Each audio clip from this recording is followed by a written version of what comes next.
दोस्तों, इस बार महाशिवरात्रि 26 फरवरी को मनाई जा रही है। इसमें शिव जी की पूजा कैसे करें, आइए जानते हैं। महाशिवरात्रि के दिन भगवान शिव की मूर्ति या शिवलिंग को पंचामृत से स्नान कराना चाहिए। भगवान शिव को केसर जल चढ़ाना चाहिए। पूरी रात भगवान भोलेनाथ के सामने दीपक जलाना चाहिए। चंदन का तिलक लगाना चाहिए और बेलपत्र, भांग, धतूरा, गन्ने का रस, जायफल, कमलगट्टे, फल, मिष्ठान, मीठा पान, इत्र व दक्षिणा चढ़ाना चाहिए। दोस्तों, इस दिन केसर युक्त खीर का भोग लगा करके प्रसाद बांटना चाहिए और ओम नमो भगवते रुद्राय, ओम नमः शिवाय रुद्राय, संभवाय, भवानी पते नमो नमः मंत्रों का जाप करना चाहिए। शिव पुराण का पाठ करना चाहिए। रात्रि जागरण करना चाहिए।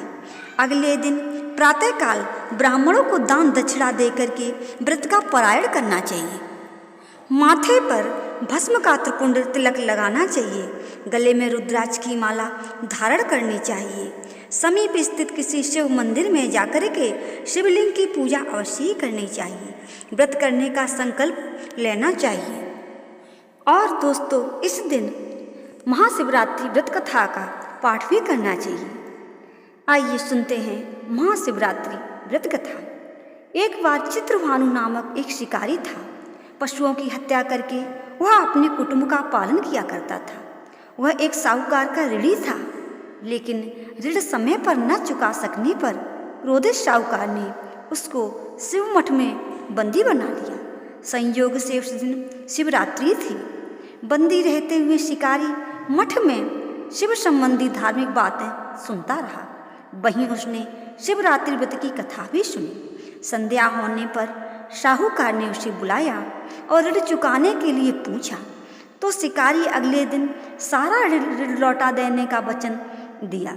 साहूकार ने उसकी बात मान ली और उसे छोड़ दिया। शिकारी जंगल में शिकार के लिए निकला, लेकिन दिन भर बंदी गृह में रहने के कारण भूख प्यास से व्याकुल हो गया था।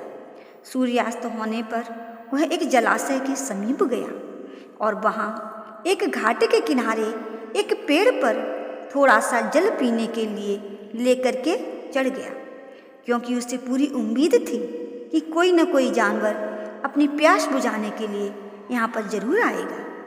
वह पेड़ बेलपत्र का था और उसी पेड़ के नीचे शिवलिंग भी था, जो सूखे बेलपत्रों से ढके होने के कारण दिखाई नहीं दे रहा था।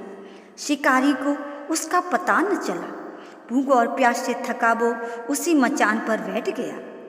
मचान बनाते समय उसने जो टहनियाँ तोड़ी वे संयोग से शिवलिंग पर गिरी। इस प्रकार दिन भर भूखे प्यासे शिकारी का व्रत भी हो गया और शिवलिंग पर बेलपत्र भी चढ़ गए। एक पहर रात बीत जाने पर एक गड़बड़ी मृगी तालाब पर पानी पीने पहुंची। शिकारी ने धनुष पर तीर चढ़ा करके जो ही प्रत्यंचा खींची, उसके हाथ के धक्के से कुछ पत्ते एवं जल की कुछ बूंदें नीचे बने शिवलिंग पर गिरी और अनजाने में ही शिकारी की पहले प्रहर की पूजा हो गई। मृगी बोली, मैं गर्भिणी हूँ, शीघ्र ही प्रसव करूँगी। तुम एक साथ 2 जीवों की हत्या करोगे, जो ठीक नहीं है। मैं बच्चे को जन्म दे करके शीघ्र ही तुम्हारे समक्ष प्रस्तुत हो जाऊंगी, तब मार लेना। शिकारी ने प्रत्यंचा ढीली कर दी और मृगी जंगली झाड़ियों में लुप्त हो गई। कुछ ही देर बाद एक और मृगी उधर से निकली। शिकारी की प्रसन्नता का कोई ठिकाना न रहा। समीप आने पर उसने धनुष पर बाण चढ़ाया। कुछ बेलपत्र नीचे शिवलिंग पर जा गिरे और अनायास ही शिकारी की दूसरे प्रहर की भी पूजा हो गई। तब उसे देख मृगी ने विनम्रतापूर्वक निवेदन किया कि मैं थोड़ी देर पहले ऋतु से निवृत्त हूँ, कामातुर गृहिणी हूँ, अपने प्रिय की खोज में भटक रही हूँ। मैं अपने पति से मिलकर के शीघ्र ही तुम्हारे पास आ जाऊंगी। शिकारी ने उसे भी जाने दिया। 2 बार शिकार खो करके वह चिंता में पड़ गया। रात्रि का आखिरी पहर बीत रहा था। तभी एक अन्य मृगी अपने बच्चों के साथ उधर से निकली। शिकारी धनुष पर तीर चढ़ा करके छोड़ने ही वाला था कि मृगी बोली, मैं इन बच्चों को इनके पिता के हवाले करके लौट आऊंगी, इस समय मुझे मत मारो। शिकारी हंसा और बोला, सामने आए शिकार को छोड़ दूं? मैं ऐसा मूर्ख नहीं हूँ। इससे पहले भी मैं 2 बार अपना शिकार खो चुका हूँ। मेरे बच्चे भूख प्यास से तड़फ रहे होंगे। उत्तर में मृगी ने फिर कहा, जैसे तुम्हें अपने बच्चों की ममता सता रही है, ठीक वैसे ही मुझे भी इनकी फिक्र है। इसलिए सिर्फ बच्चों के नाम पर मैं थोड़ी देर के लिए जीवन दान मांग रही हूँ। मेरा विश्वास करो, मैं इन्हें इनके पिता के पास छोड़ करके तुरंत लौटने की प्रतिज्ञा करती हूँ। मृगी का दीन स्वर सुन करके शिकारी को उस पर दया आ गई। उसने उस मृगी को भी जाने दिया। शिकार के अभाव में बेल वृक्ष पर बैठा शिकारी बेलपत्र तोड़ तोड़ करके नीचे फेंकता जा रहा था। उसके तीसरे प्रहर की भी पूजा स्वतः ही संपन्न हो गई। पौ फटने को हुई तो एक हष्टपुष्ट मृग उसी रास्ते पर आ गया। शिकारी ने सोच लिया कि इसका शिकार वह अवश्य करेगा। शिकारी की तनी प्रत्यंचा देख करके मृग विनीत स्वर में बोला कि भैया, यदि तुमने मुझसे पूर्व आने वाली 3 मृगियों तथा छोटे छोटे बच्चों को मार डाला है तो मुझे भी मारने में विलंब ना करो, ताकि मुझे उनके वियोग में एक क्षण भी दुख ना सहना पड़े। मैं उन मृगियों का पति हूँ।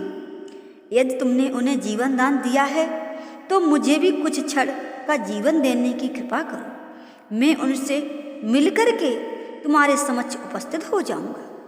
मृग की बात सुनकर के शिकारी ने सारी कथा मृग को सुना दी।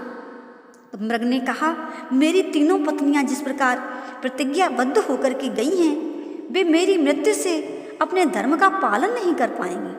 अतः जैसे तुमने उन्हें विश्वास पात्र मान करके छोड़ा है, वैसे ही मुझे भी जाने दो। मैं उन सबके साथ तुम्हारे सामने शीघ्र ही उपस्थित होऊंगा। उपवास, रात्रि जागरण तथा शिवलिंग पर बेलपत्र चढ़ने से शिकारी का हिंसक हृदय निर्मल हो गया। उसमें भगवत शक्ति का वास हो गया। उसके हाथ से धनुष तथा बाण छूट गया और उसने मृग को जाने दिया। थोड़ी ही देर बाद वह मृग सब परिवार शिकारी के समक्ष उपस्थित हो गया ताकि वह उनका शिकार कर सके। किंतु जंगली पशुओं की ऐसी सत्यता, सात्विकता एवं सामूहिक प्रेम भावना देख करके शिकारी को बड़ी ग्लानि हुई। उसके नेत्रों से आंसुओं की झड़ी लग गई। उस मृग परिवार को न मार करके शिकारी ने अपने कठोर हृदय को जीव हिंसा से हटा सदा के लिए कोमल एवं दयालु बना दिया। देवलोक से समस्त देव समाज भी इस घटना को देख रहे थे। उसके ऐसा करने पर भगवान भोलेनाथ ने प्रसन्न होकर के तत्काल उसे अपने दिव्य स्वरूप का दर्शन कराया तथा उसे सुख समृद्धि का वरदान देकर के गुह नाम प्रदान किया। यही वह गुह था जिसके साथ भगवान श्री राम ने मित्रता की थी। इस प्रकार महाशिवरात्रि पूजन पौराणिक व्रत कथा समाप्त हुई। ओम नमः पार्वती पते हर हर महादेव।